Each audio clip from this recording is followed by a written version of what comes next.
ada lumayan ada sejarahnya. ada sejarahnya lah kira-kira. Kalau nggak salah masih di zaman Jokowi kira-kira di awal-awal pemerintah Jokowi. Jadi ada kerabatnya Prabowo itu membawa perusahaan Rusia untuk membangun sebuah kilang lah di Jawa gitu. Nah, dia sudah banyaklah bernegosiasi, lalu kemudian survei dan lain-lain segala macam. Intinya investor dari Rusia yang dibawa oleh kerabatnya keluarga Prabowo ini ya setujulah kira-kira menanamkan investasi di Indonesia. Tapi di-tackle oleh Riza Khalid. Nah, ini yang membekas juga nih, sehingga akhirnya ya sekarang lah apa yang terjadi ya, Riza kemudian terseret-seret dalam kasus ini kan. Muhammad Riza Khalid kembali disebut-sebut dalam kasus rasuah di sektor minyak. Riza menjadi sorotan setelah anaknya Muhammad Keri Andrianto Riza ditetapkan sebagai tersangka dalam dugaan kasus korupsi tata kelola minyak mentah dan produk kilang di PT Pertamina, subholding, dan kontraktor-kontrak kerjasama.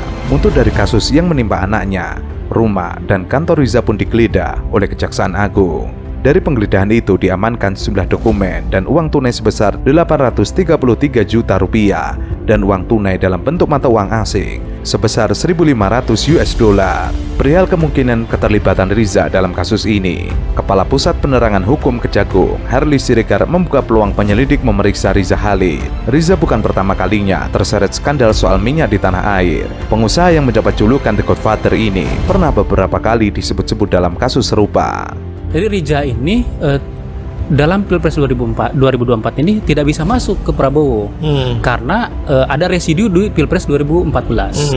Jadi gua ketemu banyak narasumber bilang bahwa di Pilpres 2014 Riza ini ikut menyokong pasangan Hatta dan Prabowo. Cuma sokongannya itu gak sesuai janji gitu loh, Kang. Jadi ini yang membuat Prabowo ini membekas lah sehingga di 2024 ini Riza gak masuk. Terungkapnya kasus korupsi di Pertamina melibatkan Direktur Utama Pertamina Patra Niaga, bahwa transformasi Pertamina sudah pernah dilakukan, yakni pada 2015, bahwa mafia migas diternak di era pemerintahan Jokowi. Rentetan peristiwa hari ini menunjukkan Indonesia dikepung korupsi, ada praktek pemburuan rente yang bermain. Korupsi di tubuh Pertamina tersebut terjadi di masa kepemimpinan Jokowi. Pemberantasan mafia migas tidak hanya bisa dilakukan secara teknis, kelurusan pemimpin negara juga sangat dibutuhkan untuk pemberantasan para mafia. Saat ini Indonesia sedang dikepung oleh praktek korupsi yang membuat rakyat menjadi korban. Sebelumnya, Kejaksaan Agung mengungkapkan kerugian negara 193,7 triliun rupiah per tahun. Itu terjadi selama 5 tahun dari 2018 hingga 2023. Sehingga total kerugian negara ditaksir 968,5 triliun rupiah. Artinya hampir 1.000 triliun rupiah atau 1 kuadriliun rupiah. Ada rapat yang melibatkan petinggi Patra Niaga dan orang kilang, sehingga dikondisikan kilang itu tidak menyerap semua crude yang ada di dalam negeri gitu. Nah, dikondisikan dengan kapasitas tertentu tidak bisa menyerap, padahal ketersediaan crude itu ada gitu.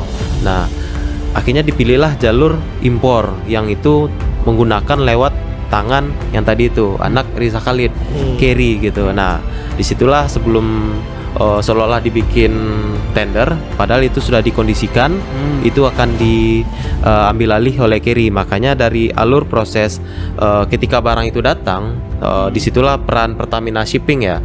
Nah, disitu juga dalam pengiriman itu ada markup tuh 13-15% yang keuntungannya itu dinikmati lagi oleh Keri. Jadi nanti sampai harga dari kilang ke Patra Niaga, nah itu juga karena yang tadi kita cerita ya, harusnya yang kita bayar 92 tapi yang datang 90. Nah, harga itu juga jadi kerugian negara. Dan harga yang harus dibayarkan Pertamina dari pengadaan ini juga lebih tinggi. Nah, disitulah terjadi persekongkolan ya, karena sudah diatur utak-atik oleh orang Pertamina berapa dirut ini dengan Keri dan beberapa jejaringnya.